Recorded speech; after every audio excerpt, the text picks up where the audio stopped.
Bullet Club.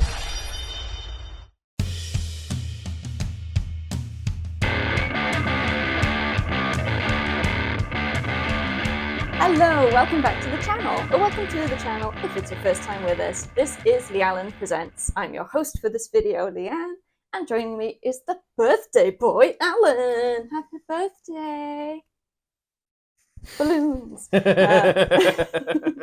So we are finally here with our reactions to WrestleMania XL Night 1. But Leanne, why couldn't we record this earlier? Because WWE Network doesn't work. Strap in, folks. Net doesn't work. Yeah. So what we normally do is we get up in the morning, I'll have some breakfast, and we'll get the network on and we can immediately start watching. Unfortunately, on the WWE Network, the WrestleMania video was starting in the middle of the first match. So the image was starting in the middle of the first match, But but the the sound sound was starting at the beginning of the broadcast. So what can you do about that? So we put our updates on Twitter and everything. Here's a thought: encode your damn content properly. Encode it properly.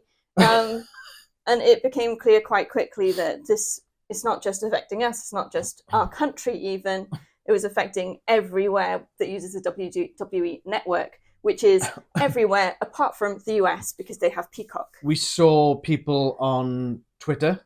Or X, depending on what you want to call it, from New Zealand, all across Europe, saying they had the exact same problem. Yeah. This was reported probably in the early hours for us, and it didn't get resolved until gone 11 a.m. for us. Yes.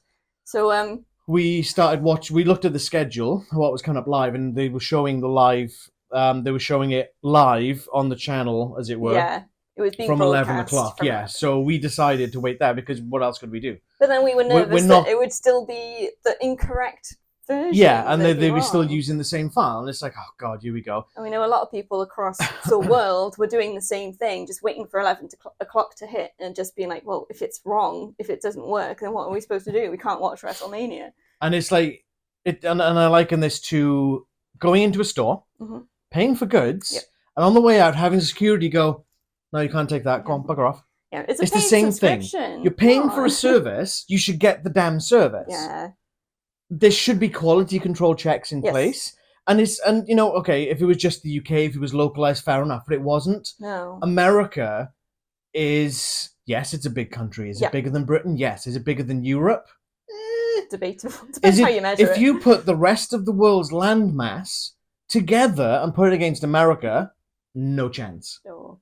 Yeah. So it's like WWE, when they did this Peacock deal, basically said, well, screw the network. We got Peacock. What do we care about the network anymore? And it goes to show with, we didn't get the Cody Rhodes documentary. No.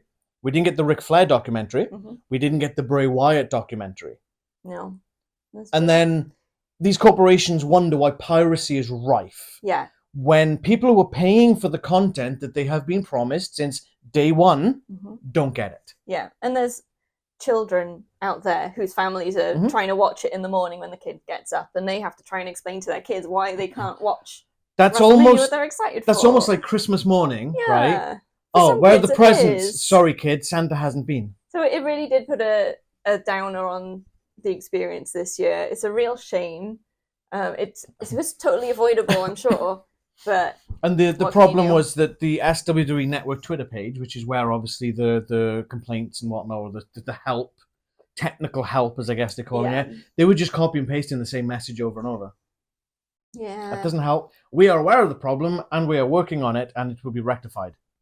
Right, okay, but where's our compensation? And we're paying for the network. People literally signed up for the network just to watch WrestleMania. Yes. And they could not watch WrestleMania until this problem was fixed. That's a really big problem. It is a problem. And it just makes... I was sort of iffy about the whole move to Netflix for WWE, but if this sort of thing happens with the WWE Network in the state it is now, then I'm glad it's moving. At least Netflix will not make this will be professional and they will deal with this problem like that. Yeah. Netflix it won't even happen to start. They'll like upload and like, oops, it's not working right. Yeah. Quick, take it down. I don't know why it took them so long to figure this out. Put a message up that says, we are aware that this isn't working, we'll get it up soon on the actual network. like a pop-up. Yeah. I don't know. It's not that hard. Just say this is broken. We're fixing it. Yeah. Bear with us. And Netflix has been in the streaming game for well over a decade. Yeah. I don't know when Netflix started. It's probably around 2010. Mm-hmm. They started with the DVDs as well, and they were doing that, and then they started the streaming. They've been in this business probably about 15 years. Yeah. When all this content transfers to Netflix, I guarantee you there will be zero issues because they are professional. Yeah. Unlike the WWE Network, which is now an afterthought because of Peacock. The trouble really is that for anyone not in the USA, trying to find out if this is a common problem, if it's affecting everyone, how to fix it, where can you look that means that you will not get spoilers from the show? It's damn near impossible. It was really risky. I definitely got some spoilers when we were posting about it and trying to find out what was happening. And I know you probably did as well, but you sort of half covering the screen to try and figure out what's happening. So, or hoping the feed doesn't load before you hit that search button and trying to type in like literally specifics, and that's like audio not matching WrestleMania 40 WWE Network. Yeah, real specific. Like it's like, oh my god, I've got to be that specific. And then the problem is you go too specific, you do not get matches. Yes. But the good thing is that the event, the video didn't start at the end of a match. It was in the middle. Yeah. So at least you didn't tune into the show to an outcome. Yeah. I mean, a couple of tweets back and forth with some rather nice people on Twitter. So and I'm going to call them tweets on Twitter because, we're X all in the stupid. same boat. What are they called in X if they're not tweets? They're X's. X's? No, I don't think so. We did have a little bit of a sort of small back and forth with some people, and it was nice to see that community was sort of almost banding together to try and get this problem fixed by, I guess, badgering WWE Network's social media accounts. And letting each other know that it was coming up at 11 o'clock, so everyone One chap, whose name I forget, he literally said, I've got an 11-year-old child who's adamant about watching it right now, and how do you tell an 11-year-old child you can't do that? Yeah. In an age where literally everything is supposed to be at the touch of a button. Exactly. You can't.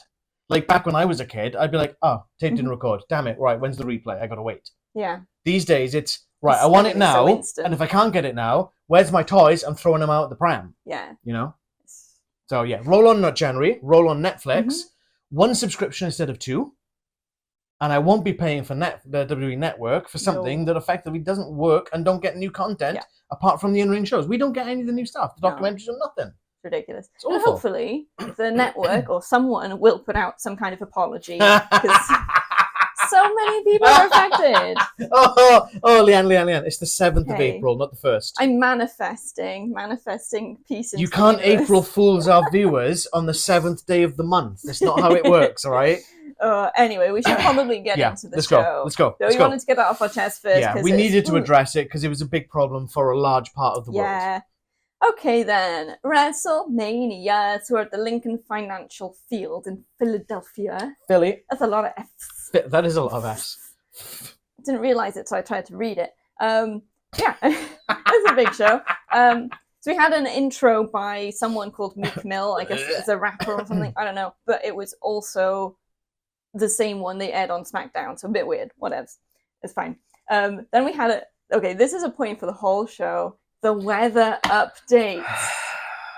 Apparently it's cold in Philadelphia, so they were bringing up the weather. It was the temperature in Fahrenheit, and it feels like in Fahrenheit, and it brought it up like multiple times through the entire show, saying how cold it is. You had the commentators, they were in woolly hats and gloves, and half the audience in gloves. You're like, I wonder how much that is in Celsius. It was 50 degrees Fahrenheit. In Britain, we use Celsius. Yeah. It's the same with a lot of places. It was 50 degrees Fahrenheit, which we translated to 10 degrees Celsius. It's been 10 degrees Celsius here for a long time. Until recently, it was 5-6 degrees, and we were perfectly fine with it. That's fine. It's not that cold. And I'm not entirely sure of the geography of this, but I'm pretty sure that it's not towards the south of America, Philadelphia. I think it's towards New York, more so towards that Canadian border. So. And they get snow. I know. And I guess why is 10 degrees to us so cold? I don't understand it. I don't know. I don't get it. I suppose because a lot of the people are sitting down and not doing a lot. I guess they're getting up and down a bit. So for a long time, for 4 hours sat down, you might feel the cold a bit more. But again, you're in a very crowded space. Surely the body heat's going to be helping you. Thousands of people around you, and radiating heat. Yeah. I don't know. Yeah. There we go. We got a lot of weather and updates. The heated ring. There was a heated ring. Yeah. Interested to hear about that. That was interesting. All right. So the weather. We are British. We love talking about the weather, so It's part of the. If you don't talk about the weather, are you really British? definitely. Okay, then we have the national anthem sung by Coco Jones. Don't know who she is. That's fine. All the celebrity names in this, I'm like, I don't know her. Hey, Leanne, how many crosses does a person need? She had a lot of crosses on. Yes is the answer. Yes. I think there were 4 on her neck. I don't know if there were others. 4 or 5, yeah, there was a lot. And then Triple H came out, which was great. He welcomed us to WrestleMania and welcomed us to the new era. Oh, that's one thing we didn't actually talk about was the first intro thing. I can't remember what they call it. Oh, yes. The now for together forever thing. Now, then now. Forever together. Yeah. They've updated that, which is really cool. And it was like a constellation of all the stars, and it looked really, pretty sweet. Nice colours. It was very Doctor Who-ish, I thought. Yeah, almost like going through which is really cool. That was really nice. Yeah, I like that. Obviously, Stone Cold right at the end. His hands with the beers were above Roman Reigns, and I'm really happy about that. Yes. I don't care how much Roman Reigns draws. Stone Cold Steve Austin will always be the ultimate draw. For sure. Before we get into matches. Let's just address the sponsors issue. Don't want to dwell too much on it. Okay. There were so many sponsors. Like every match had a different sponsor. Yeah. But the weird pattern that I noticed is how many drinks are sponsoring WrestleMania. So we got Prime. They got the ring thing, and on the turnbuckles, and there's the hydration station in the corner that gets knocked into a couple times. C4 energy drink. Yeah. Wheatley vodka. Sounds surprised about that. The advert for that was so American. And it felt like a whiskey advert, not a vodka advert, which is really tripping me out. It really did. And there was also Aguas Frescas, I think. My autocorrect's gone a bit weird. Wasn't it Agua Fresco? Agua Frescas. Frescas? Something. Yeah. It sounded like a refreshing sort of watery drink. I don't know. Like fresh water or something like that, wasn't it? But that is 4 different liquids. Liquid sponsors. Plus, you got all loads of other ones. Then it was the man's dude wipes. Dude wipes, yeah. Snickers, of course. Obviously, yeah. I know there were loads. There was that one at the end that made the barriers all white and really bright. It looked like some sort of insurance thing. I don't know. But it's like I don't remember them having this many sponsors, even close to this many sponsors. You know why? Before. It's WrestleMania. Yeah, it brings in the bucks because it does draw in a lot of people. Every match. Eyes, so. Get it all over the ring sides. Weird. But yeah, the drinks. There's a lot of drinks. I feel like that's competing against each other a little bit. I do wonder if tonight's show will have the same sponsors or a whole new set of sponsors. Obviously, apart from Prime and Snickers. But will we have all new ones for every single match? Like, is that Fruity Crunch, Pebble Crunch, whatever the hell the cereal was coming back? Oh, I can't even remember. You know that one? Captain Crunch? I don't know. Captain Crunch. Let's go with that. Fruity Pebbles, yeah. Something American. They'll have Slim Jim for LA and AJ Styles, right? They will definitely. It'll be Fruity Pebbles supports the Philadelphia street fight. Right? They'll just have it everywhere they go. And then they'll just have cereal boxes and they'll be just hitting each other with cereal boxes. Yeah, probably. Anyway. All right, let's get into the actual matches. Let's go. I think we procrastinated enough here. Oh, so much procrastination. First match we've got for the Women's World Championship. Becky Lynch versus Rhea Ripley. Yep. All right, entrance-wise, we had some interesting entrances in this show. So Becky Lynch has released a book recently. Yeah. I think it's The Man More Than Just a Woman or something. No, more than your... Was it sort of average woman or girl woman. Or something? Something like that. Something to that effect. Anyways, we get this graphic of the book. And then it opens, and there's a bit highlighted. It's the AR thing, she's reading those passages out. Cool. And then it flips to another page, and she's reading it. It's quite cool. It's cool, yeah. The graphic looked a little bit weird. Yeah, it looked a bit janky. That's fine. And then out she comes in this crazy-looking outfit. But did you miss the fact with the book? It just kind of cut this weird chunk out of the book, and they feathered it, and it looked horrific. It's a bit silly. They might as well have just done what the New Day did years ago and make a giant replica of the book. Yeah. Like with that big box of cereal they did, remember? Or, like, why didn't they just have the quotes come up? As in, like, the inspirational quotes looking kind of thing on the screen, and she could read it from that? Why'd you have to have the janky graphic? Yeah. It's a new era! Yes, it is! Yes, it is.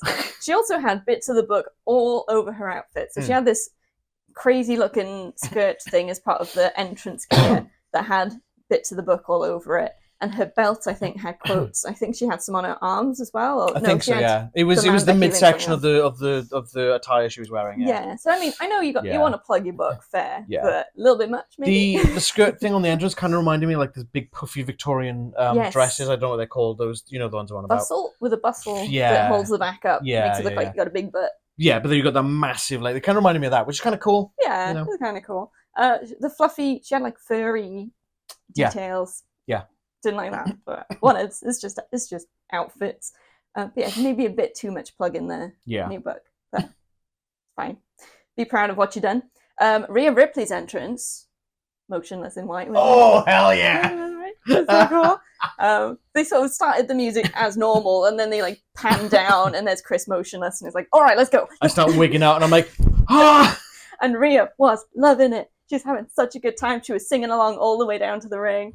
Had a bit of a moment with Chris motionless. I guarantee you, on her Instagram, on her Twitter, wherever she uses, she's got there being like, "I love my life" or something. I guarantee it, right? No, because that's both New Year's Day with Ash Costello and Chris motionless in white playing into the ring at separate WrestleManias. But I love it when it's one of the best things about WrestleMania is when you can see in their faces that they are soaking it in. Yep. They are loving every moment. And you could see that in Rhea. Oh, so much. And it was the sort of a mixture. It felt like a mixture of having that band sing her to the ring and also just being in WrestleMania and the crowd going crazy because they love her. Being mommy.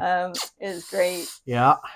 All right. A bit of a disclaimer for this match is Becky is not well. She had strep throat, I think. And apparently a fever of 102. A fever.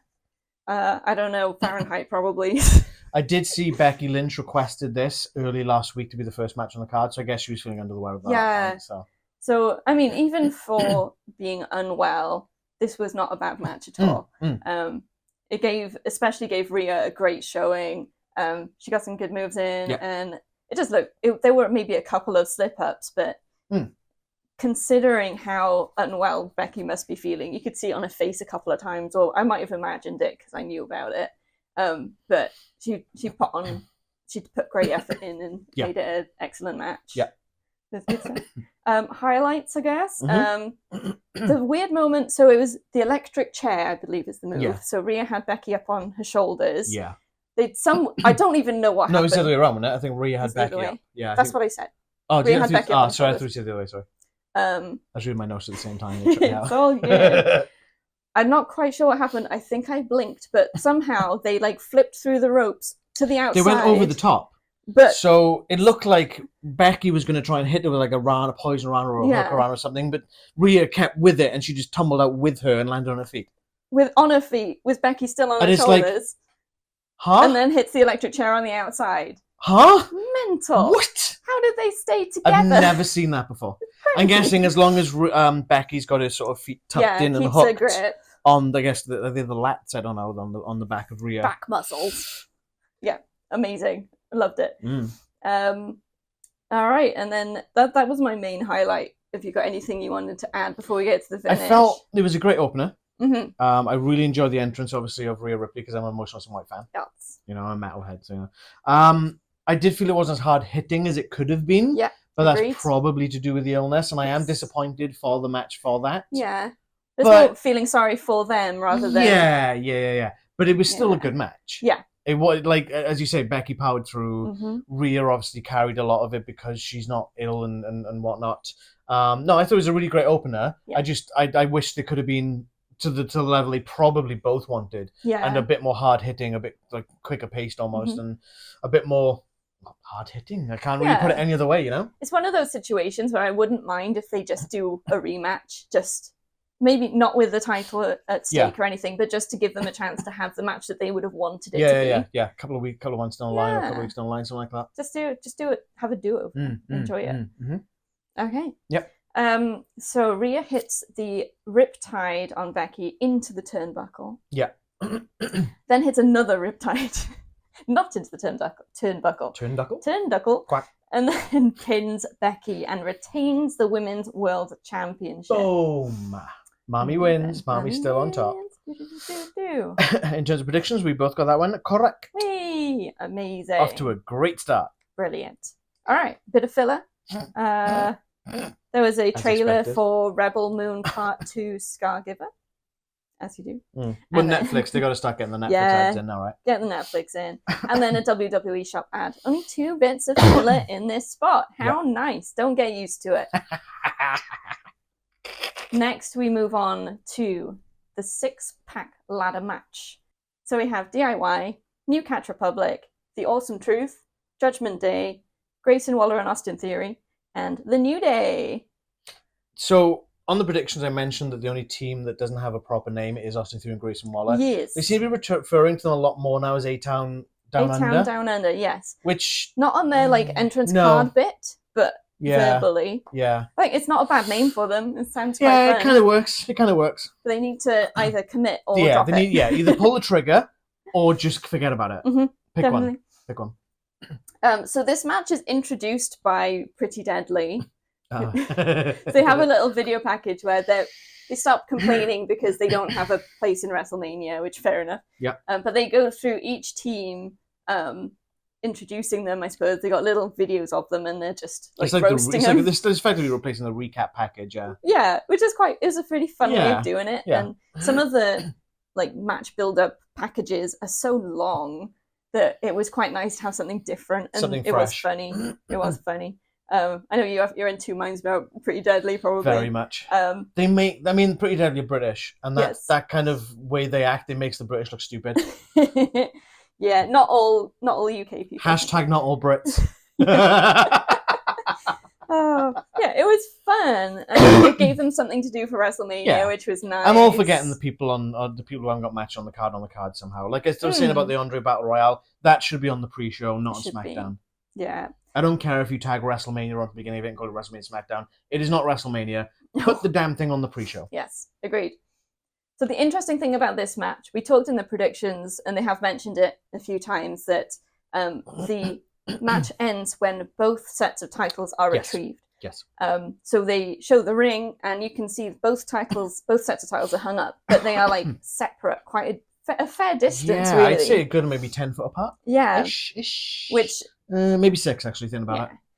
So it sort of solidifies the fact that they want to split the belts up. They don't want the same team getting it all, because it's not going to be that easy. There is a long, very, very, very long shot that one team will get Mhm. both sets of belts.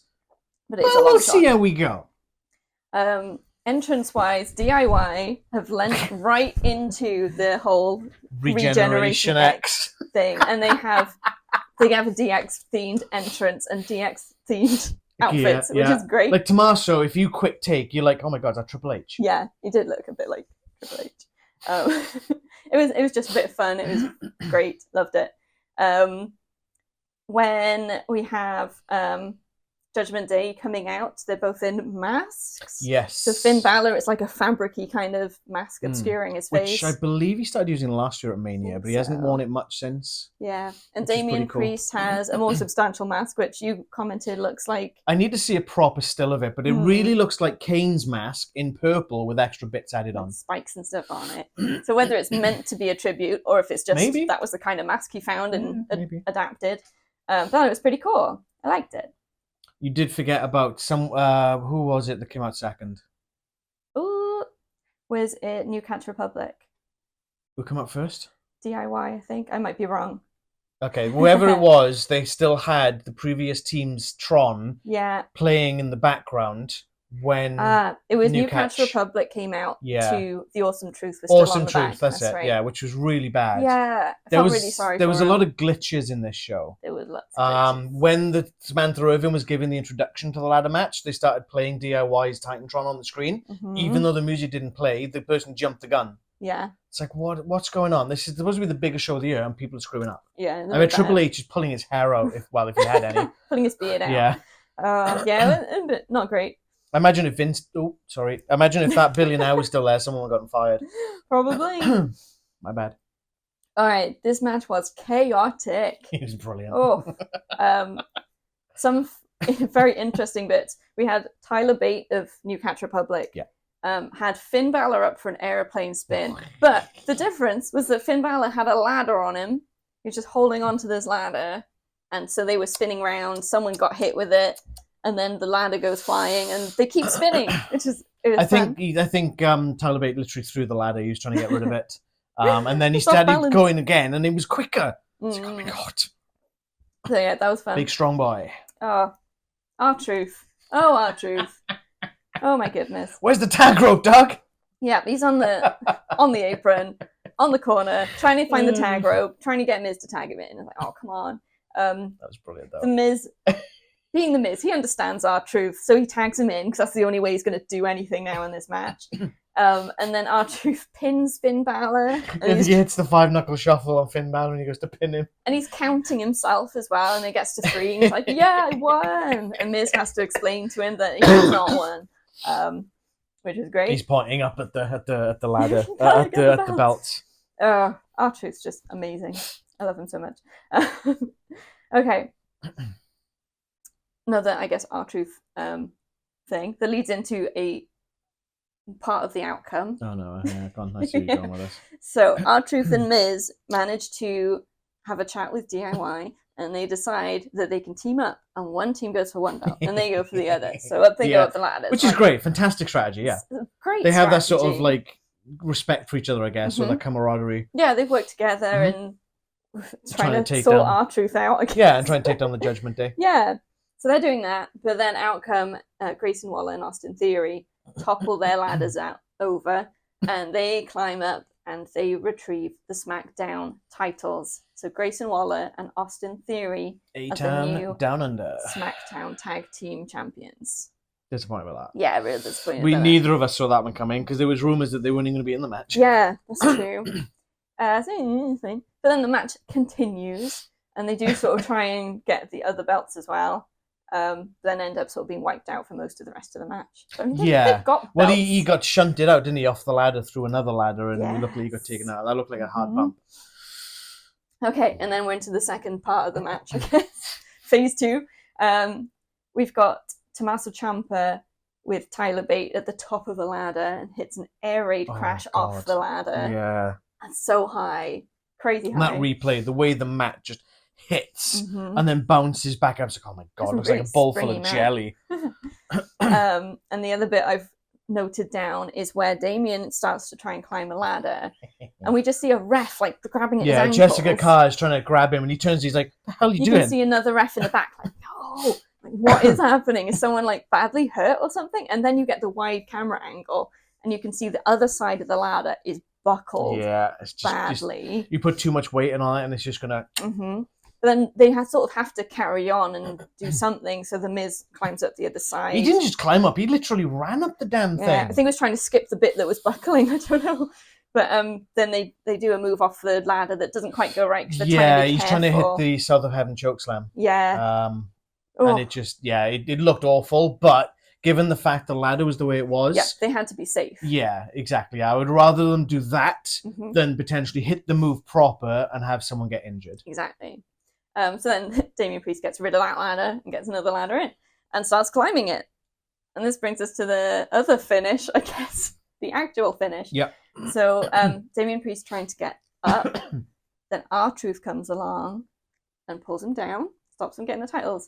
Climbs up the ladder. I think he gets like what they called it, an attitude adjustment. John Cena's move on to the outside of the ring. But it looked more like he just fireman carried him on his shoulder, or went for Death Valley Drive and just dumped him out. Yeah, just dumped him. Fair enough. This is fine. R-Truth climbs the ladder, claims the Raw belts, the awesome truth of the new Raw Tag Team Champions. It did look like something was going to happen because he was grabbing onto that ring for support. It did. And it looked like someone was going to kick the ladder for me to just be left dangling there, but it didn't happen. No, he did seem to be pulling himself up on it, so it could maybe he's just unsteady on the ladder and he just needed that grip. Yeah. But yeah, there we go. So we got the belts are split. Thank God for that. Yeah, separate tag team champions. In terms of predictions, I got 0 right, and you got half right. Because you guessed that Awesome Truth would win one of the belts. Way! I told you it would be fun. So yeah, mixed results on this one. Yeah. But it was a fun match. The only problem is with the SmackDown belts, I can't remember which show New Day are on. I think it's on... Are they on Raw? I can't remember. New Catch Republic are the only other team on SmackDown. So it's either New Catch Republic or A-Town Down Under. Yeah, that's true. They need some more tag teams, I guess. Yeah. Okie dokie. Now we have some more filler. We have an ad for Wheatley vodka, the most American ad I think I've seen. It was very American. It's fine. An ad for Bray Wyatt becoming immortal. That's the documentary about Bray Wyatt. Yeah. Which is, if you haven't checked it out, you need to check it out. It's worth a watch. So good. Very emotional. Yeah. Very emotional. And actually, slight tangent. Yeah. During this WWE World thing they've got in Philadelphia at the moment, they had like this panel of some sort. I don't quite know the full extent of it. They've unveiled not one, but 2 brand new statues immortalizing Bray Wyatt. Oh, wow. One of this last creation of the Fiend, the evolution of the Fiend, and one as Bray Wyatt himself in his normal green gear, or sort of like the black leather stuff, holding the lantern and the Uncle Howdy mask. Cool. So they're probably going to get placed into either the WWE Experience thing in Saudi Arabia, or they could be placed in WWE corporate headquarters, where I think they've got the bronze statues like a Hulk Hogan and Ultimate Warrior and Andre and whatnot. Cool. But it's nice to see that they're honouring the memory of Bray Wyatt. Yeah, definitely. Yeah, he's someone definitely worth remembering. We'll never forget him. Nope.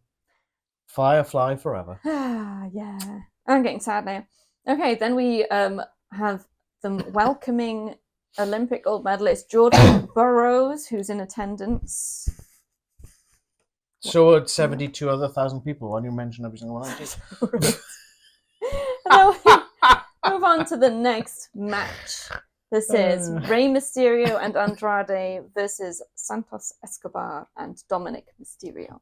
For those of you who've seen our prediction videos for Night 1 and haven't seen SmackDown or our update in the description, yes, we did not start there. That is Andrade El Idolo, not Dragon Lee. Yes. Yeah, because basically Dragon Lee got taken out and they needed someone to replace him and Andrade filled the spot. So just turned up. Yep. It's great. Well, he was with Dominik and Santos during the match, wasn't he? And then they turned on him. Ambushed him. It was fun. Okay. Interesting match. We'll get to the finish in a bit. I have things to say. Yeah. The main highlight that came out of this match, the spot, was when Rey was on Andrade's shoulders at the corner, and they did this. What they ended up calling it a double stack crossbody. It's that electric chair move from earlier on back again, isn't it? It just lapped off, kept together in a perfectly straight line. Off the top rope, yeah. Double stack crossbody onto Santos and Dominik, which is great. That was phenomenal. It was like a what the hell just happened kind of moment. Yeah, that was awesome. It was great. But it was a good match. Yeah. Until the bit I'll get to in a minute. I thought it was a great match, to be honest. It was. There was a point, I don't quite know how it happened, because I think I might have been we had someone else around as well. Watching with us, and I think it was something to them, but I don't quite understand. I remember where sort of Berto and Garza got involved, and then the Elder World gets involved, and then they literally just shoot Yaquin Wild off of the ropes, and he flies what felt like halfway up the bloody ramp, and it's like, I feel like I missed that bit somehow. I don't know what happened. He was standing on the ropes, and I think he was, I don't know, it might have been Carlito and I can't remember his name. They had him on the ropes, just pulled the ropes for like a springboard. It's like, oh my god, it's like shot me with a cannon.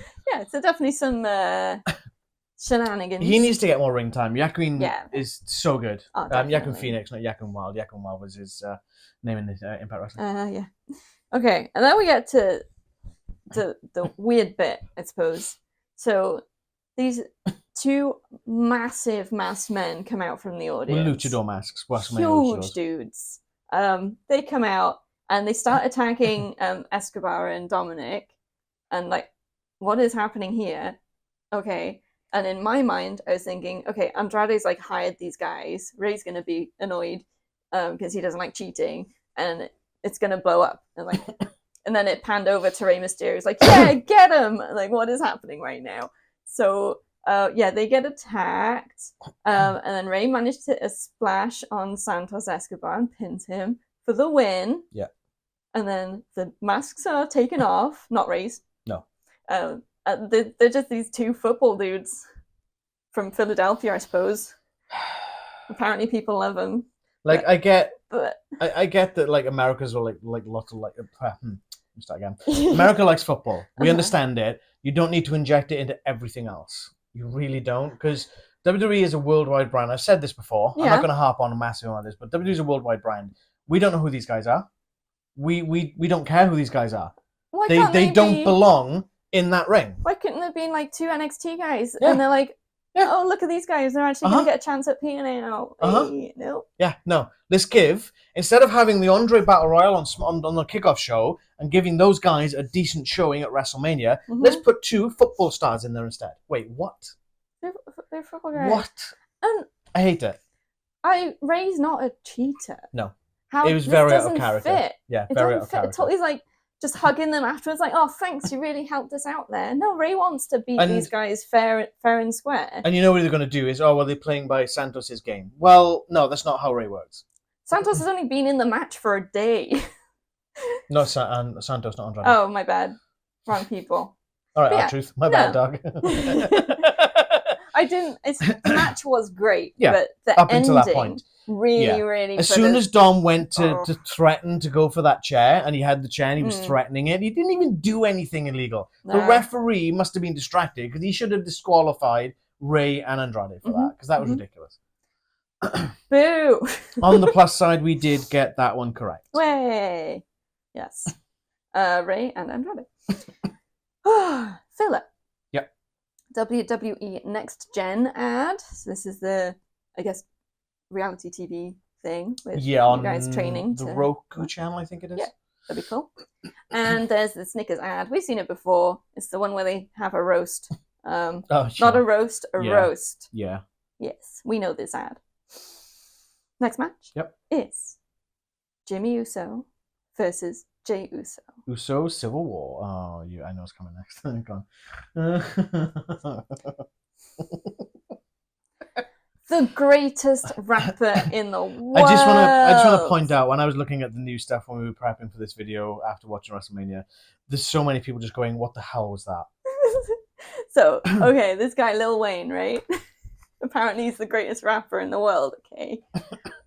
No secret, we're not into rap. I'm going to pull out an old Kurt Hennig phrase, right? If you put the letter C in front of the word rap, you get my take on it. We're not into rap, but we can recognize talent. Yeah. I mean, people who do proper rap are just, I don't know how they do it. Yeah. I couldn't do it. Might not like the music, but we recognize it. Yeah. So that's where we're at. Lil Wayne, he starts doing this random song. I don't know. It didn't sound that great to me. The rhythm was a bit off. A little bit out of tune, maybe, but whatever. It's fine. And then he is interrupted by Jey Uso's music. He's literally looking around like, what's going on? I think I know what happened here, right? Do you think someone at the back was like, oh my god, this is awful, quick, send Jey out, put his music on? So he's not rapping Jay's entrance music. He was singing a completely different song, gets interrupted by Jay's music, and then is all pally with Jey, goes down to the ring with him with the mic, and he's just going, you got this, Jey! It's all you, Jey! And that's all he's doing, and then he leaves. I'm like, what was the point? It's just me, Oos, and Lil Wayne, Oos. The greatest rapper in the world. I mean, he might be amazing in his own thing. What's that thing you keep saying about the people can't sing? Was it auto-tune? Yeah? It's all in the post-production, right? It's all in post-production. And that's why most of the stars, like, and I'm not going to get into this deep, but a lot of the pop stars and stuff, they are clearly miming. Yeah. There was that one of that female, I don't know if it's hip-hop or rap, I don't know what the genre was, where she throws her microphone at the fan because he threw some water on the stage or something. And it's still singing. And it's still going, and it's like, oh, God. If I had paid money to see a live performance, and I'm seeing a lip-sync track, I am demanding a refund. It's bad. That's why metal will always be the superior genre, because it's real. Continue. Anyway, yeah, Lil Wayne my soapbox sucks. Now. Bye, Lil Wayne. Off you go. We don't need soapbox. All right, then Jimmy comes out. I think he needed a soapbox. He's quite short. Jimmy's got a normal entrance. He's got this massive lei, which is pretty cool. And it's fine. He's Look like he had some sort of weird spike thing in it as well, which is pretty cool. I love those. Before he gets to the ring, Jay dives out and attacks him before the ring. But Jay didn't want this match. Jay didn't want this match, the commentator said. So why is he attacking first? Doesn't want the match to start? I don't know. But it does. Yeah, I mean, this was an excellent match between the two. We know for a fact they've got... they have chemistry. Well, yeah. They're twins. There's so much about them being twins. Yeah, it was pretty good. I didn't have a lot of sort of highlights to write. It was just like a decent, well-paced match, I think, in general. For me, it wasn't as good as I was expecting. Yeah. I was expecting something more spectacular. Mm. It just ended up at some point being a super kickoff. Yeah, it was. And like Jey was like, "Come on, give me the super kick, kick me," and it's like, why would you do that? The way you do that thing where you like goad them in because you're gonna try and catch it. What's So he do? just took He it to the eats it. face. Yeah, he eats it. Eats it. Yeah. Jesus. No, yeet. Oh goodness. Yeah, me. no, I it was alright, but I was expecting something more grandiose and a bit more interesting. The only part there's like, okay, Jimmy's like, "Oh, forgive me, no, I forgive me, you know, I'm sorry for what I've done," and then it's like Jey baits into it, and it's like, you idiot, what are you doing? You should know this is a ploy, and he falls for it, and it's like, yeah, and then Jimmy nails Jey. Yeah, we've written in notes. Yeah, yeah. It was an enjoyable match. I do agree there could have been more to it, and it's why I didn't get sort of any highlights, I suppose, because it was just a decent match. But maybe could have been on a televised. This really should have been, in theory, a show stealer. Yeah, the chemistry these brothers have. This should be a show stealer. As a tag team, they stole shows. Yeah. Why aren't they stealing shows when they're facing each other? That's a good point. Maybe they were running out of time. So for the finish, Jey hits Jimmy with a spear into an awful-looking spear, by the way. That was an awful-looking spear. He clearly needs to spend more time with Roman. Get some tips. But Jey pins Jimmy to win. So Yeet is the superior. Yeah. We got that one correct. Yay! We predicted the right Uso. We said Uso would win, and we got that right. Yay! The right Yeah, Uso we predicted won. Jey, so we got that right. Little bit of filler. Yep. We have the ad for the WWE experience. And we watch Cody exit his bus for some reason. It's fine. This is the bus that apparently was on fire. Yeah, supposedly it caught fire Thursday night or something. So it must have been okay. Or maybe he was in a different bus. I mean, tour buses is a person to have. I know, it's Cody Rhodes. It had American Nightmare splattered all over it. So either that was a really quick paint job on another bus. Just stickers. Okay. Into the next match then. Yep. We have Damage Control versus the team of Bianca Belair, Naomi, and Jade Cargill. Making her WWE, well, her WrestleMania debut. Technically, it's her second match after the Royal Rumble. When you think about it, but yeah. I guess it's more of a standard match debut. Yeah, well, I don't know. But yeah, she hasn't done a lot more since. So for Damage Control in this one, it's Asuka and Kairi Sane, the Kabuki Warriors, and Dakota Kai. Yes. It's looking good. Yeah. She is in ring shape. She didn't get ring rust from the injury at all. Which is really cool. Yeah. Entrance-wise, we start with Damage Control coming out, and there's these Japanese fan dancers. Geishas. I think geishas is a specific thing, so I just went with fan dancers. I think the makeup's a specific thing to the geisha, though, isn't it? I don't know. Don't know enough about their culture to say. But they had fans, and they had baskets of petals, blossoms, cherry blossoms, which was nice. Yeah. Damage Control came out, and there was all these. There was one at the back on the left. She just seemed to be just not quite knowing what the hell was going on. Almost just throw them. It's fine. And then the other team I say the other team rather than saying all their names again. But it's fine. They're on this massive riser. They start out really high, and they've got the light behind them, which looks pretty cool. Naomi has a massive hat. You've got this generic rock track playing. Wide brim, crazy business. Yeah, it was all right. They came down, walked out. Hey, Naomi, Julia Hart wants her hat back. It's after the random generic music, and they come down, and then you get Jade Cargill's music start, so she starts doing her entrance, and in 2 seconds, it cuts off abruptly to Naomi's music. That starts, and it just gets to the bit where she starts properly dancing, cuts off abruptly, and then Bianca starts, and that's what they walk down to. Come on, guys. Bianca's got to have her payday, right? Just either just do one of their musics and all do your bit to that music, or have your own music each and just have your own entrances. But then that doesn't show cohesion as a team. It's just this didn't show cohesion as a team. No, I agree. It showed Bianca as being the most important. The importantest. the egotisticalist. Moment. But no, Naomi's hat, that's the blatant take on the ones that Julia Hart's been wearing for the last, 6 to 8 months? Yeah, it had the sort of stained glass look. So I don't know if it was lit from within, like, I think it was just the light shining through. It looks cool. It does. It looks better on Julia. I think that kind of brim was so big. That kind of hat fits better in the gothic aesthetic, is the thing of it. So. And Naomi is the furthest thing from a goth I can imagine. She's bright, so bright. But yeah, it was. That's a goth's worst nightmare. I can't get over how big it was. It was massive. You could kill someone with the thing. She could hide behind that thing, crouch down. Oh, but yeah, it wasn't a bad match. Think Kung Lao from Mortal Kombat. Yes, very much so. Without the razors. Oh, not a bad match. There were some great things going on. I think Bianca got a lot of the spotlight, but as expected. As expected. Going through the match? What did I say? Right? What did I say in terms of the first tag on Team Bianca? You said that. It was Naomi who started, wasn't it? I think I can't remember. Whoever it was, Jade came out last. Yeah, so Jade got the last time in the ring. She also got the least time in the ring. Yeah, she did. And what did I say watching the match from the beginning? That's exactly what's going to happen because I could see how this is going to go. Yeah. I don't know, like, what's the point? Jade's great. She's really, really good and has that strength and knows how to use the strength in an in-ring story. So utilize it? I don't know. It's a thing. Anyways, I didn't have many highlights of this one either. Honestly, my note says mid at best. Yeah. This was effectively the bathroom break match. It was a lot a of bit. People, probably.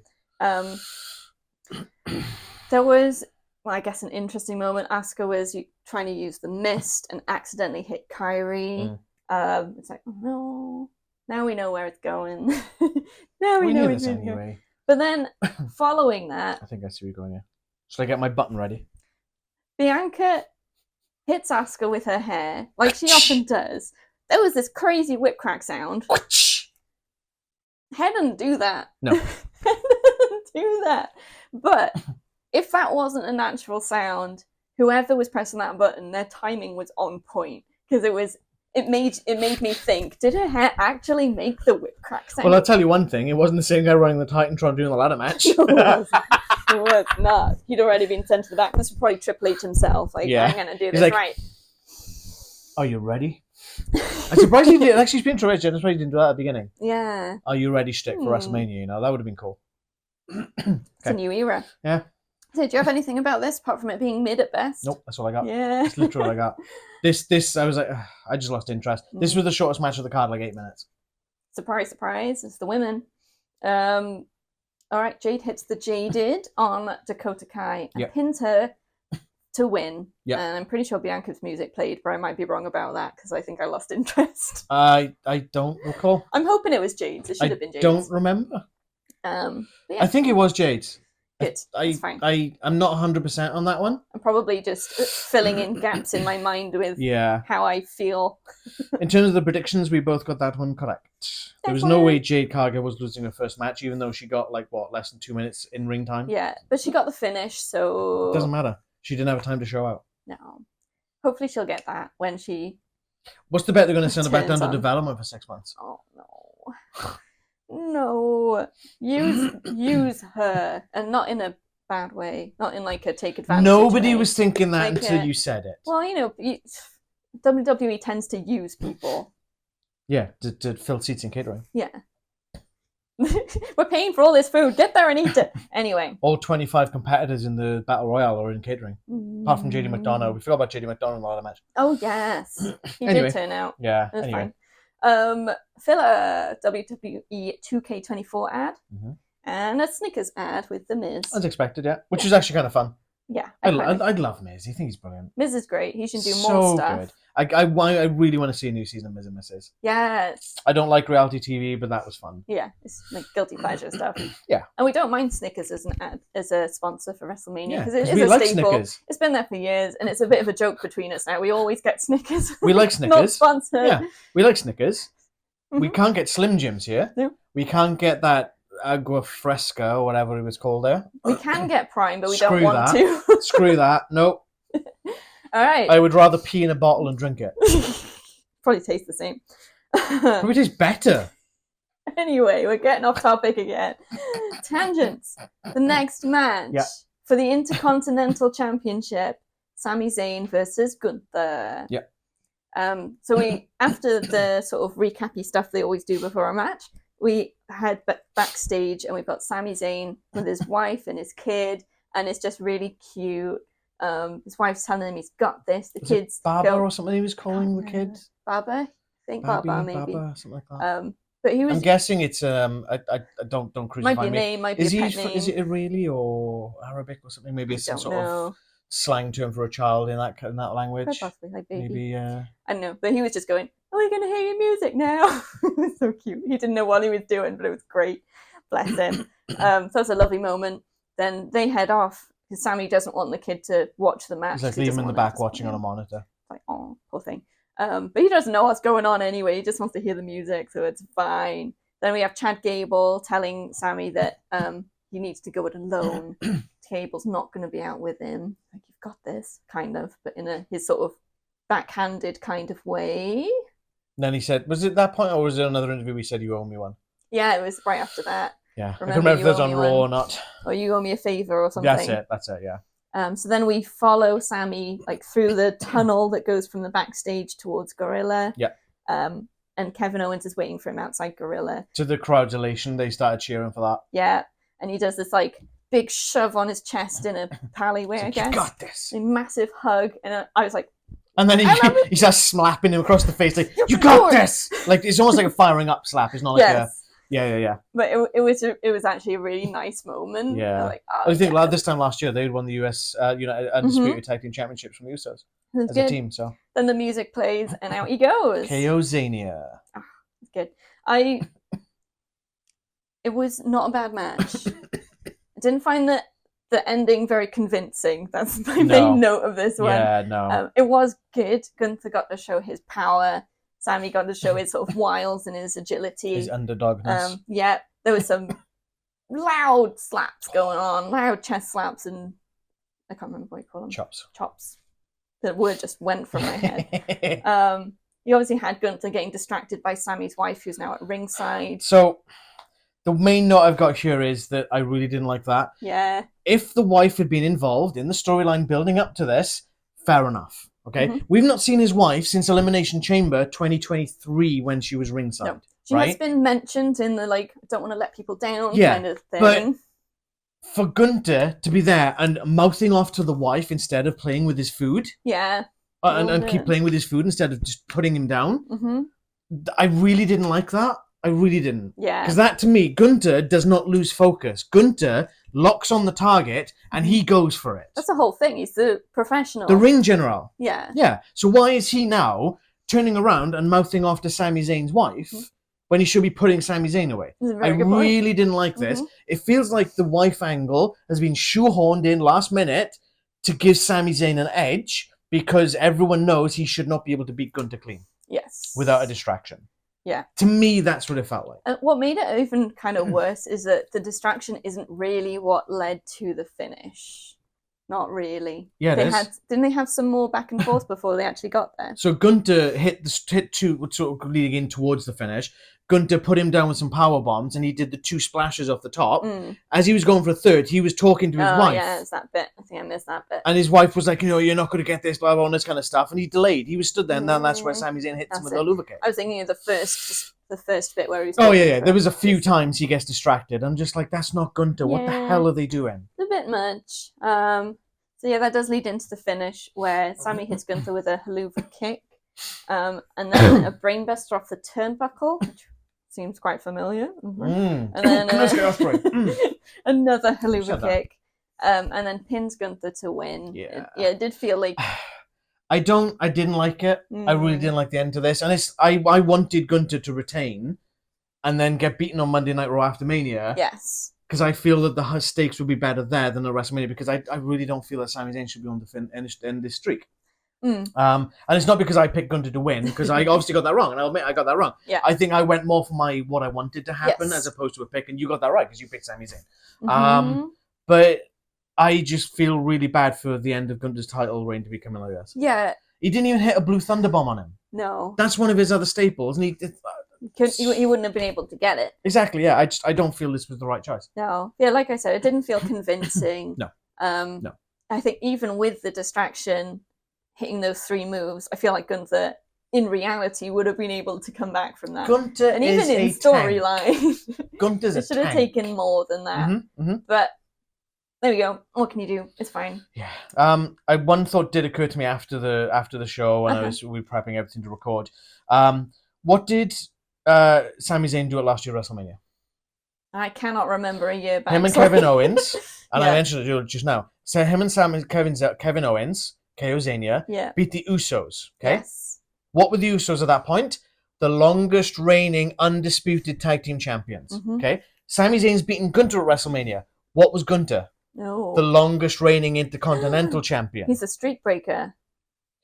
If Cody Rhodes doesn't win against Roman Reigns, if you want to see what I predicted for that, the Nitro predictions, you can check it on our channel. What's to say Sami Zayn doesn't go, well, I'm the streak breaker now, so how about we go at it again? And it's just going to be like, oh, God, no, please, no. He's going to get a streak of streak breaking. Oh, there we go. All right, then. Now we get our biggest chunk of filler. WWE live events. Yeah, I don't understand why this was the biggest chunk filler, because I figured they were set up for special entrance, but it wasn't. Which is really weird. They had a promo video package for WrestleMania. Like, so during WrestleMania, they got all these people talking about why WrestleMania is so special. I'm like, well, we're watching it. We already know. If we're watching it, we already know. So that's a bit weird, but okay. And they did a highlight of the night segment. Yeah. Which was the football. The football interferers was apparently the best moment of WrestleMania Night 1. So up to this point. Are you sure it wasn't it? Yeah. Wasn't it Lil Wayne? One the best rapper in the world. There we go. Oh yeah, there was another weather update. We've had a few in between, but it's 50 Fahrenheit. Yeah, everyone started putting their gloves and hats and coats on. Oh, like Michael Cole sat there in gloves and this beanie hat, and I'm just like, oh my God. So funny. Oh, and then they have oh no, them names escape me. For the attendance record. Oh, it was Nick Aldis of SmackDown General Manager and Adam Pearce. Yes, then the names are just gone. Thank you. So they Thanking came out. the universe and thanked everyone, which is quite nice. And the attendance was 72,543. So tonight they're going to be like, tonight's attendance is 276 million. We know they fudge the numbers. It's fine. And then they do this really... I'm going to just on the numbers thing. Yeah. Whilst 81,000 people may not have turned up, they did sell legit over 81,000 tickets for All In, for All In Wrestling AEW. Now, that was because a lot of people wanted to upgrade their seats and they couldn't find or resell or find people to buy them or whatever because they wanted better seats themselves. But they still sold 81,000 tickets. True. Just saying. Made that money. Just saying. They didn't inflate with staff, unlike WWE. Continue. All right. Then we have a bit of a weird moment where they sort of scan around the front rows of the crowds and go to each of the famous people I don't know. God, yeah. I didn't write names down. There was one. There was that who... Vanessa Hudgens. I can't. Yeah, I recognize the name. I think she's an actress or a singer. Someone famous. Speaking of famous, hi Rex. Yeah, there was a lot of people. I feel like they just sold the whole front row to celebrities. Vanessa Hudgens was part of the High School Musical craze. Oh my goodness! So she wasn't all. She looked different. She looked very different. And she had a vintage WWF Scratch Attitude League logo era rock shirt on, which is really cool. So it shows that she's not just there for the sake of it. She looks like she's a fan, which is cool. Yes, I like that. It makes a difference. Yeah. And then you can't get those shirts. No. Not with the Scratch logo, not with the WWF logo. They cannot print them anymore. Sounds awesome, actually. Now thinking about it, High School Musical WWF fan, I love it. And then there was a preview for Night 2 WrestleMania. Yeah, which is fair enough. Yes, I mean it's the next night. They want to make sure people watch. Yeah. All right, and then we're gonna go to your favorite segment. It's time for Leanne's signs of the pay-per-view. Leanne signs of the premium live event. Whoops. Gonna get us cancelled. Fudged Leanne signs of the PLE. Leanne signs of the PLE. Fudged it. There you go. Now, I'm going to preface this segment with the fact that on SmackDown, they sort of let people know that at the Countdown to WrestleMania event, they were having sign-making stations. Yeah. So I was expecting to be overwhelmed with signs to choose from. You could sort of see a lot of signs in the first few sort of audience views. They weren't very good. Santa deserved it, apparently. I don't know what that means. There were a couple that were very much like in references or like in jokes. Shout outs to family, you always get those, but I don't know what Leanne's got on her list. I don't look at her notes. I've got my own notes that I'm taking. Then there was one, and I don't know if this is on your list, but I'd rather be at such and such mania party or something. Yeah, someone's mania party. I don't know. Whose party? Is that someone we're supposed to know? There we go. Anyways, in third place, 3. Roman fears promos. I thought that was quite fun. Although the most stuff that he does do is promos rather than matches. Yeah. So... Even the announcers made a comment of that. Number 2. 2. R-Truth for president. Hell yeah. Number 1. I don't know why this tickled me so much. It wasn't really like words. It was Peppa Pig in a 9 Inch Nails t-shirt. You literally saw it and you were like, hang on, is that Peppa Pig in a 9 Inch Nails shirt? And I'm like, yes. I don't know why. Don't know why. But yes. Fair enough. There's in-jokes. Some in-jokes we're never going to get. This is probably an in-joke, but I love it. So, wow. It's okay. I think I got it. It's fine. Yeah, You've already got us cancelled. It doesn't matter anymore. So there we go. That's the and signs of the PLE. The and signs of the PLE. I'm going to do this so we don't lose the post-it note. It's not a post-it note. It's highly graphical. Sorry. That. It's highly graphical, high quality art paper, printed paper, something or other. Only the best at Lee Allen Presents. That's our new catchphrase. Perfect. Talking of in-joke. Anyway, it's time for the main event. Let's just get right into it. Jesus. Woo! Give me some warning. No. So this is Cody Rhodes and Seth Rollins versus Roman Reigns and The Rock. And the winner of this match is the one, it depends on the... Oh, hang on. The team that wins. Right, hang on. If Cody and Seth wins, it's a straight-up one-on-one match with Cody Rhodes and The Rock and Roman Reigns. Yes. For the Undisputed Universal Championship. If Rock and Reigns wins... Oh my god, too many R's. If Rock and Roman win, then it's Bloodline rules. Literally anything can go. Yes. Rex is making noises. It's fine. So yeah, thanks for rescuing me on that. For some reason, I thought it would roll off the tongue. So we've got Rhodes and Rollins versus Reigns and Rock. They said it on SmackDown. I was like, wait a minute. Ruby, Ruby, Roo! It's all us. What's happening? Oh, okay then. Entrances. Mm-hmm. Cody's got his riser. I don't know if he's using the same riser that the ladies used earlier, but he was going up when they went down. I think he came up from under the ramp, so I think it's the riser. It's his old school one. The weird bit about Cody's entrance is, you know how he always gets to the ring and like kisses the mat? He's kissing the Prime logo. It looks so weird. Why didn't he just like do a bit further back or something so he wasn't kissing the Prime bottle? Yeah. I bet that what's his face? Logan Paul was just loving that moment. Yeah, probably. Egotist. Like, he's kissing your Prime. That's what he sounds like. Egotistical narcissist. Anyways, The Rock's entrance was pretty cool. There was a lot of lightning sort of effects on the screens. You miss Seth with his dragon eye. Oh yeah, he's got his pillow. Weird outfit. I'm so used to Seth having a weird outfit now. It doesn't it's part of the norm, yeah. Yeah, it's like a massive thing. The people on his right side couldn't actually see him past his dragon eye massive dragon eye pillow. I'm convinced it's a pillow. He could have literally just gone to sleep. Sleep time. Yeah, The Rock has these lightning things, and then there's fire, and there's a bull shape. The Brahma bull. On the ground that he stood in the middle of. The audience can't see what it is. It's fine. That's what the screens are for. It's fine. And then, but then I guess in the nosebleeds you would see it because you're looking downwards, right? And I was just watching, and they had these shots of him in the middle of this thing. I'm like, how is he gonna walk without catching fire? But it was on wheels or something. They managed to open it up. I think they just took Right. the section out because it looked like the ball was in shape. There It were must wheels. have just been the... I saw wheels. Yeah, but the section must have been there for the part of Probably. the jaw, and they just wheeled it out of the way. Yeah, it's either that or they like opened it. I don't know. Yeah, so that was that. That's the entrances that were interesting. Roman just walks slow. There's nothing interesting about that. They took up a long time. There was about 20 minutes-ish, if not more, of entrances for this match. It was awful. It's kind of expected, though, at this point. Not even Undertaker had that long of an entrance. So yeah, they're having this match. There's a long time of them standing, staring at each other in the ring before they decide who's going to start. Oh, that's awful. I literally shut the TV. Do something.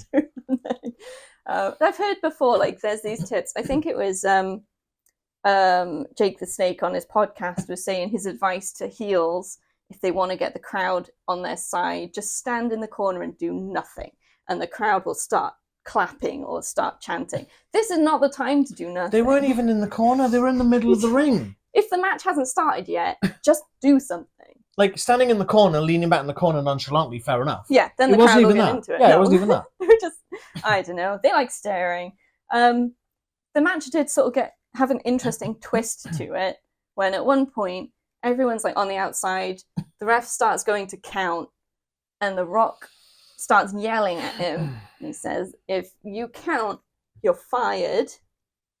And he did drop an F-bomb. The Rock doesn't F around or something like that. I don't F around or something like that. And the funny bit of that was the censor silence was like 20 seconds later. Yeah, it wasn't that far. It was like maybe 6 or 7 seconds after. So long. It's like, okay, so they've got this guy to do the whip crack sound, right? And then they've got this other guy back who's doing the Titantrons to do the censoring. Like, all right, we'll give you one more chance.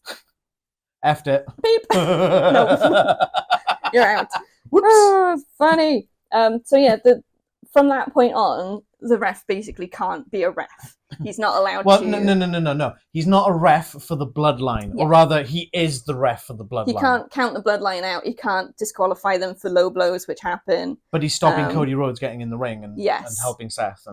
And like, I mean, it actually worked quite well in storyline, because we know The Rock is on the board of directors, so he's genuinely the boss at this point. And the ref doesn't want to lose his job. So he played it really well, actually, I felt. Like just Chad like Patton, that I think helplessness. So there was the low blow, and then the ref's going over to Cody, apologizing that he can't do anything about it. He's like, sorry. It's like, yeah, fair play. Yeah, he worked with the situation. Some, I guess, the fun moments, I guess, is mainly Cody countering stuff.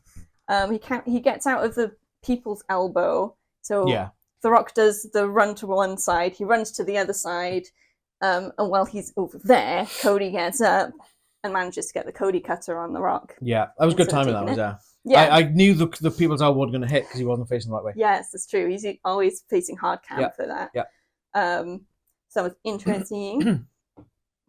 There was the bit where Cody had Roman pinned, and The Rock pulls the ref out. But the ref was in a weird place, so he kind of knew something's going to happen. He was like, it's really awkwardly positioned. Like, yeah, he's gone. Bye-bye. Bye, ref. But he didn't even pull him effectively. He just kind of slid a little bit, and it was like, what the hell? What happened to the whoomph? Like, you're jacked. What are you doing? Grab the ref, pull him. We had, Roman going for the spear on Cody.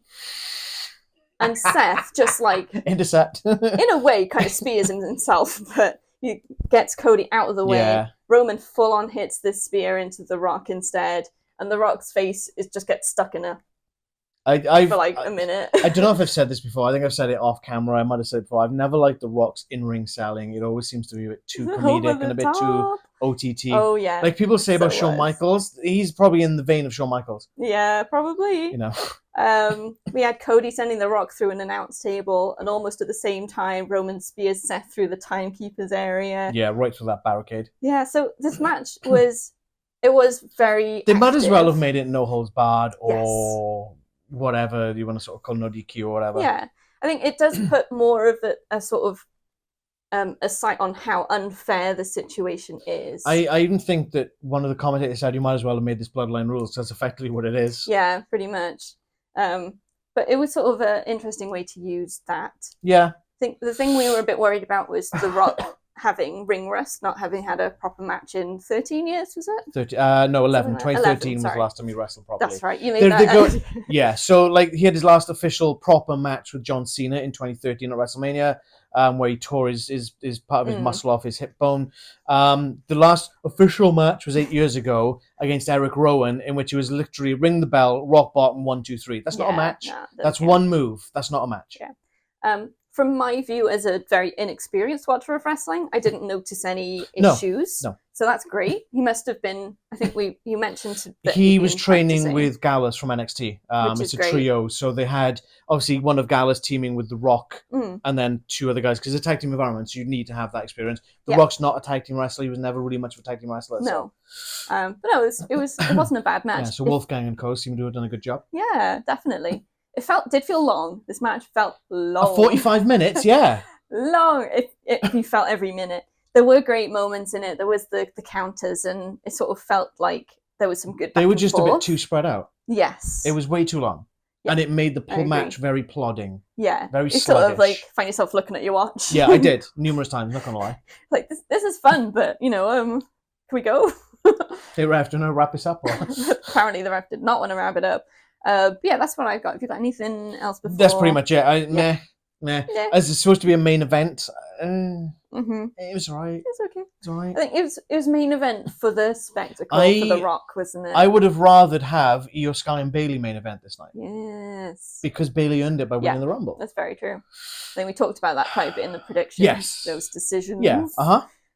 Filling that, obviously Becky requested it, but Becky and Rhea could have easily been a main event. Yeah, they could have been. But health Becky, issues. Becky would have needed to be in full health, and then they would have put on a banger. Mm-hmm. I do want to see those two again. Yeah. Anyway, so The Rock hits a rock bottom, followed by a people's elbow, which works, hard cam, on Cody, and pins him to win, which means the match between Cody and Roman in Night 2 is going to be Bloodline Rules. But then they're like, oh, the deck is now stacked against Cody Rhodes. Well, technically not, because everyone else can interfere too. Yeah. In this match, it was one-sided because the ref was technically in The Rock's pocket. In Bloodline Rules, anything goes. Yeah. Both sides. We'll see Jimmy. We'll see Rock. We'll see Solo. We'll see Seth. We'll see Jey. We'll probably see Sami Zayn and Kevin Owens involved in this, I reckon. John Cena might make an appearance, possibly, as I alluded to in our predictions. Yeah. We'll see. We'll see what happens. We'll see. But it means that our predictions that we put for Night 2 can stay as they are. Yeah, so as it stands, we did get that one correct. So get Leanne with almost a clean sweep on a technicality. Yeah. Because of the ladder match. The only thing was Grayson Waller. Yeah, in theory. down under, yeah. But yeah, no, you did well now. Fair play. Oh, thank you. Yeah, I'm learning, apparently. Yeah. So a bit weird about WrestleMania Night 1, they didn't do the Hall of Fame bit where they have everyone come out. I'm assuming that's going to be part of tomorrow's night, tonight's rather, but I'm assuming, but I'm pretty sure they did it for both nights last year. I'm not 100% mind. I'm pretty sure. Every time I think about it, I'm like, am I just misremembering it? But I don't know. We'll see. Maybe they will. Yeah. Okay. Yeah, so obviously, if you've seen this before, you know how this goes. What was your least favourite match of the night? Well, literally, it all comes down to the ending. All comes down to the ending. Okay, all right. Yeah. My least favourite match was Rhea and Andrade versus Dominik and Santos. Okay. Yeah. It's just because that ending with the football people. Like, yeah, I agree with that. Interested. I mean, I agree that it was an awful ending. I don't agree that was my worst match of the night. Yeah, that's fair. My worst match of the night is the one that you picked. I think you picked it. Was the 6-woman tag match. Bianca hogged the limelight. Naomi didn't really get much of a showing. Jade got nowhere near what she should have had. The match should have been longer. True. It was just, I just didn't like that. Yeah. I feel that women do get a bad shake of the stick at WrestleMania, and that needs to change. Yes. You know? Agreed. What was your favourite match of the night? The 6-pack ladder match. Oh, hell yes. That was absolute banger. Even though one of the sets of belts went to someone I did not want them to. Yeah. But there we go. But then it's kind of the unexpectedness. Fun. It's the unexpected, like, oh, wait, what just happened? And that kind of keeps you on edge, and it's like, oh my God, what? The whole crowd's like, huh? Yeah, exactly, yeah. But then that's good, because it's not sticking to the traditions of, right, well, it's Roman Reigns winning again, it's The Rock winning this. It's. I mean, like I said, you almost had a clean sweep. You don't want a clean sweep in your predictions. No. You want to be surprised. Yeah, exactly it. So yeah, no, I agree, the ladder match, that was fantastic. I thought there's some really good spots in it. all guys had pretty much a really good showing in it. Mm-hmm. Nobody was sort of sidelined. Nope. And they allowed JD McDonough to jump in and interfere as well and Mhm. have a bit of a moment because he wasn't anywhere on the card. Yeah. Does mean we've seen all of Judgment Day on one night though, which sucks. Yeah, interesting. Yeah. Okay, so talking about highlights of the night, Mm. do you have a highlight of the night? Well, it wasn't the football guys. Not my highlight. I think it might be the aeroplane spin with a ladder. That's what's sticking in my head. That's like, I guess, my clip of the evening kind of thing. I think mine is, it kind of sums up R-Truth, is that him trying to go for the tag rope and trying to make a tag. Yeah. I thought that was brilliant. Yeah, And then funny. Miz, and not Miz, Priest and Finn Balor throwing the Miz at him Mhm. to get the tag. I thought that was great because that shows Judgment Day as well. It's like, all right, this guy wants to play. Let's play a stupid little game and then Yeah. beat him up for it. And it just backfired. Mhm. So yeah, highlight of the night, I think, is R-Truth. R-Truth is great. Just R-Truth, yeah. Love R-Truth. He's so good. Like, he's 52 years old and he could run I know. rings around half these guys, you know? He's so Definitely. good. Cool. All right. So, yeah. So, we've got WrestleMania Night 2 tonight. We'll be watching it tomorrow. It'll probably be up around about the same time our reactions, around about this time. Hopefully, That this is going up, fingers crossed. Hopefully, we won't have the technical issues and we'll be able to watch it Yeah. at the time we want to. Yeah, we need to. I'll be watching it a little bit We'll see. later than. Well, it'll probably be around about the same time as today, I guess, because I got Yeah, an you appointment got in the stuff morning, in the so morning. couldn't get around to that. So, but yeah. Take us away, then. Thank you so much for watching. We really appreciate you. Please like this video if you liked it. Hit subscribe and hit the bell to be notified when we drop new videos, including our Night 2 reactions, which we'll be back with tomorrow. Follow us on socials. Our link tree is in the description below. It'll take you to Instagram, Twitter, and Facebook. And you can talk to us there or comment down below what your highlight of this night was. And would you vote for R-Truth as president? That's what I want to ask. One final note: I did see Drew McIntyre had an interview, and I forgot to mention this earlier. Drew McIntyre had an interview. Mhm. He said if he doesn't beat Seth Rollins at WrestleMania, he quits WWE. Ooh. His contract is coming up soon, Mhm. and supposedly negotiations haven't been reached. What did we predict for that match? Drew McIntyre to win. Cool. I think we both got Drew. Because otherwise I was going to change No, it. I'm going to change it. yours is Seth. Can I change it? Yeah. Changing it Yeah, to it's Drew. before the show. Yeah, absolutely. You before heard the it show. here first. It's before the show, so yeah, absolutely. We'll update the description. Yeah. Yes, I'm changing it on that information. Great. Thank you again. Until next time. Oh no. Don't have too many sponsors. Thank you. Bye.